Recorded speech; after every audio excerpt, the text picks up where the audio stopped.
Hi guys, it's Ganna here. So, today I would like to talk about love. Over the years, I've had more than my fair share of conversations with both men and women trying to defend a deeply toxic belief.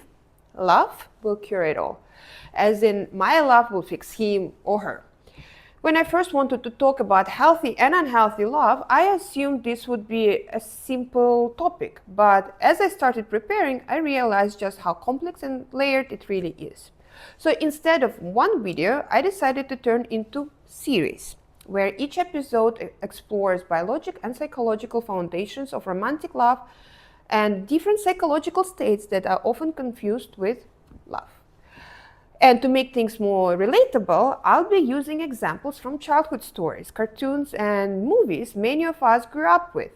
I think it will be an entertaining exercise to see our beloved favorites from another angle.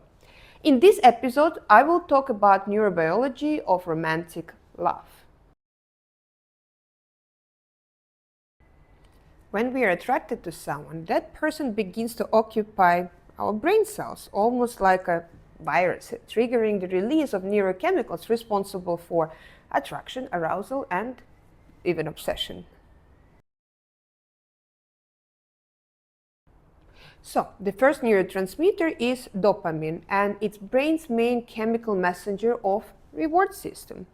It creates sense of anticipation, motivation, and the feeling that he or she is the most important thing. Dopamine makes the object of love uniquely significant, so much so you simply can't stop thinking about them. So the second neurotransmitter is norepinephrine. Intensifies focus on a single object, reducing attention to everything else. This is why we become distracted and having difficulties performing normal day-to-day chores and activities. So, the next neurotransmitter is phenylethylamine.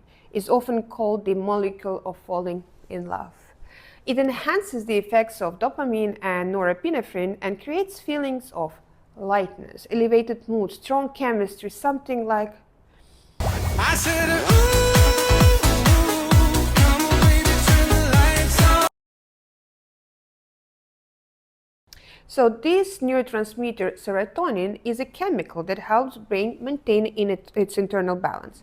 During early romantic love, serotonin levels drop, which is why thoughts become intrusive and the mind gets stuck on the object of desire.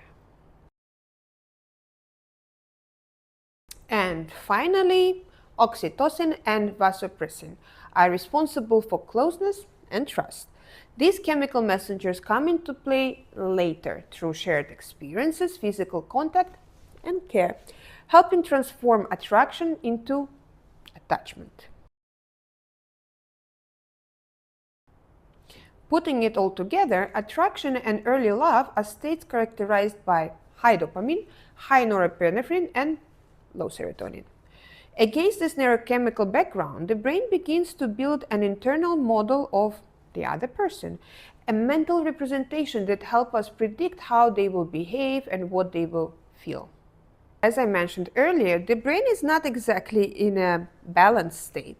That's why the image we create of someone can be very different from who they actually are. When the brain-generated image and the real person eventually collide, this is often the moment when confusion, disappointment, or even emotional conflict begins. Some people call it losing the spark. Others feel suddenly disillusioned. But what really is happening is that we return to a more regulated brain state where perception becomes clear. I intentionally didn't go too deep into each neurotransmitter here.